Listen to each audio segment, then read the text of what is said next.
Dahil sa pagpasok ni Horford sa lineup ng Golden State Warriors, maraming nagsasabi na magiging contender sila this coming season.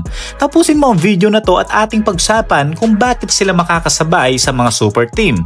Like and subscribe ka na din para lagi kang updated about basketball. Nag-commit na nga si Horford sa Golden State Warriors ng multi-year at ito naman talaga ang kailangan nila sa simula pa. Buzzer beater nga ang moves na to dahil malapit na mag-start ang 2025 season. Kilala si Horford bilang isang versatile center at hindi kanya ipapahiya sa kanyang kayang ibigay na depensa nito sa loob ng court. Kung natatandaan nyo dati ang classic na Golden State Warriors nung nandun pa si Andrew Bogut na isang legit center din. Hindi man siya explosive sa scoring pero asahan mo naman sa depensa, sa pick and roll at kilala bilang isang rim protector.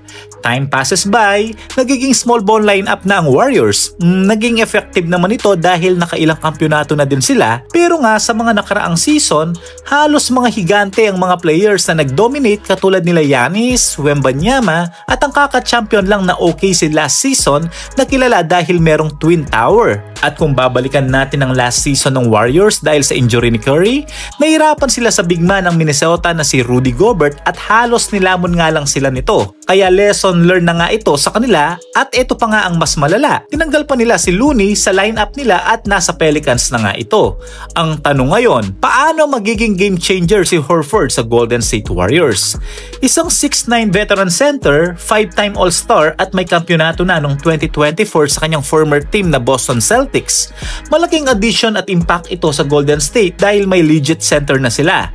Tutusin ito ang missing piece nila nakaraan Dahil sa pagdating ni Horford, na-upgrade ang kanilang front court. Matagal ng problem ng Warriors ang consistency sa big man posisyon. Si Looney solid sa rebounds pero limitado naman sa opensa. Si Kuminga athletic pero hilaw pa sa depensa. Si Horford balance ang dalawa. Kaya niyang mag-anchor sa depensa at magbigay spacing dahil may outside shooting siya.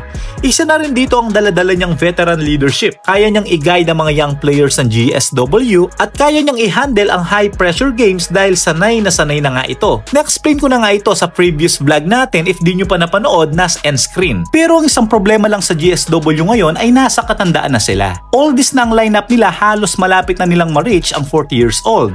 Si Curry ay 37 na, Green naman ay 35, Butler ay 36, at si Horford ay 39 years old na. Kalabaw na lang talaga ang tumatanda. Na kay Steve Kerr na lang ito paano i-handle ang ganitong roster.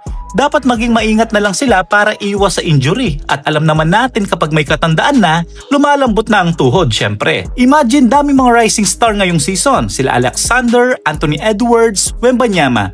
Pero sa tingin ko naman, kaya nilang sumabay pa dahil sa experience nila. Kung hindi lang na-injury si Curry last season, baka nag-iba ang kwento nila. Sabi pa nga ni Curry na nafe-feel pa niya ang katawan niya na nasa prime pa siya. Siguradong maraming mga fans ng GSW na masaya ngayon dahil nagkaroon na din sila ng move this off-season. Palagay mo ka bowlers, sa addition ni Horford, kaya ba niyang magbigay ng impact sa kanyang koponan at magiging contender pa ba ang GSW this coming season? Paki-comment naman ang thought mo sa comment section at ating pag-usapan. Don't forget to like and subscribe. Thank you for watching. God bless.